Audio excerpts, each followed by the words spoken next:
때로 우리는 일이 왜 이렇게 안 풀리지 또는 고생이 끝이 없네라는 한탄을 할 때가 있습니다. 인간의 관점에서 볼 때 평생 일이 꼬인 사람이 지은 찬송시가 바로 죄짓 맡은 우리 구주입니다.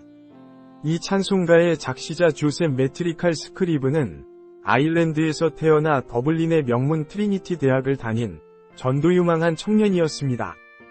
그의 아버지는 해군 고급 장교로 스크리브는 한때 군인으로 출세할 꿈을 갖고 대학 재학 중 인도 주둔을 위해 군사훈련을 받기도 하지만 건강 때문에 포기하고 더블린으로 돌아와 학교를 마칩니다.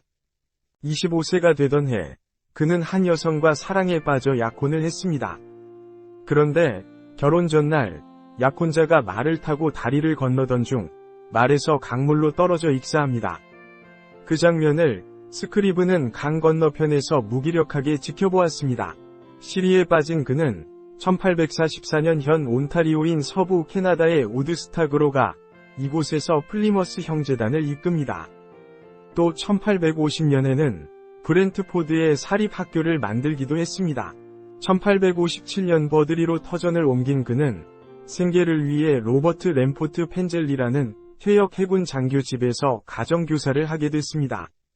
이때 펜젤리의 조카딸 일라이자 캐서린 로치와 사랑에 빠져 다시 결혼을 계획합니다. 하지만 결혼을 얼마 안 남기고 일라이자가 폐렴으로 사망합니다. 이후 그는 플리머스 형제단의 일에 더 몰두합니다. 그는 교단의 가르침에 따라 산상수훈을 생활에 실천하며 살려고 했습니다. 자신보다 더 어려운 사람에게 자기 돈을 나눠주고 돈 없는 사람은 무료로 장작을 패주는 식으로 말입니다. 하지만 이로 인해 그는 항상 궁핍하게 살았고 너무 경건한 생활 방식 때문에 오히려 주위 사람들이 그를 기피하기도 했습니다. 이렇게 어렵게 살던 그는 나이 66세에 베수로에서 익사하며 생을 마감합니다. 이 죽음에 대해 여러 이야기가 있습니다. 어떤 학자는 스크리븐의 죽음을 자살로 추측하기도 합니다. 그의 삶이 너무 힘들었고 심신쇠약으로 우울증을 앓고 있었기 때문입니다. 스크리븐이 건강 문제로 힘들어하자 친구이자 형제단 신자인 제임스 색필이 그를 자기 집으로 데리고 와 기거하게 했습니다. 스크리븐이 세상을 떠나기 얼마 전 색필이 방에 들어가니 심신이 아주 쇠약한 상태에서 그가 주님이 어서 나를 집으로 데려가셨으면 좋겠다고 호소하는 겁니다. 이것을 근거로 학자들은 스크리븐이 자살했을 것이라고 추측합니다. 하지만 색필의 주장은 다릅니다.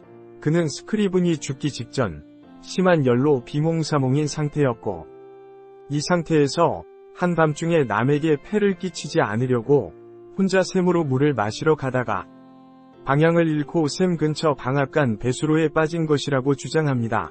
사실 그날 날씨가 무척 더웠습니다. 진실은 하나님만이 아십니다. 그의 인생에 대한 평가도 세상 기준으로는 할 수 없습니다. 하나님만이 하십니다.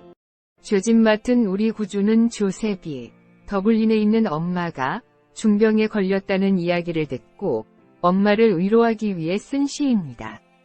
시의 원 제목은 쉬지 말고 기도하라입니다. 한 번은 색필이 그의 방에서 이 시를 발견하고 그가 썼는지 물었습니다. 스크리브는 주님과 내가 썼다고 대답했습니다. 그는 시를 쓴 것을 절대로 드러내려고 하지 않았습니다. 그 예로 스크리븐이 편집한 찬송가집에 죄짓 맡은 구주가 빠져 있다는 사실입니다. 스크리븐은 1869년에 찬송가 71곡과 찬송시들을 담은 찬송가집 찬송가와 가사들을 편찬했습니다. 이 책에 죄짓 맡은 구주는 빠져 있어서 학자들이 의아해했습니다. 그 이유에 대해 한 학자가 결론을 내렸습니다. 죄짓 맡은 우리 구주는 1인칭 관점의 개인적 찬송시이기 때문에 대중 찬송가로 맞지 않아 스크리븐이 뺐을 것이라는 것입니다. 찬송가에 대한 당시 인식을 생각하면 상당히 설득력 있는 이론입니다. 학자들은 이 찬송가를 세상에 알린 사람이 스크리븐의 엄마라고 믿습니다. 스크리븐은 시를 쓰고 사본 2장을 만들어 하나는 자기 엄마에게 보내고 다른 하나는 색필의 엄마에게 주었습니다. 그런데 스크리븐의 엄마가 잡지사에 시를 보내 세상에 알려졌다는 것이 학자들의 주장입니다. 이 찬송가는 찰스 컨버스가 1868년에 곡을 붙였습니다. 스크리븐과 컨버스는 일면식도 없습니다.